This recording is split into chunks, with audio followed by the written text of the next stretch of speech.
இன்று அட்சய திருதியை முன்னிட்டு இன்று நமக்கு இந்த சிறப்பு உணவு வழங்கப்பட்டுள்ளது. நல்லம்பாக்கம் சிவன் கோயிலை சேர்ந்தவர்கள் திரு சிவகுருநாதன், திரு மோகன், திரு மகா அவர்கள் அட்சய திருதியை முன்னிட்டு இன்று நமக்கு இந்த சிறப்பு உணவு வழங்குகிறார்கள்.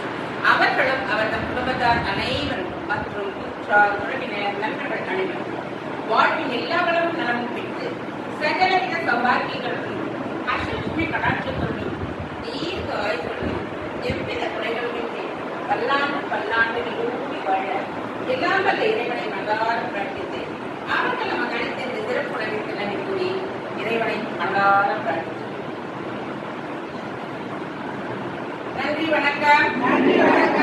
வாழ்க வளமுடன்.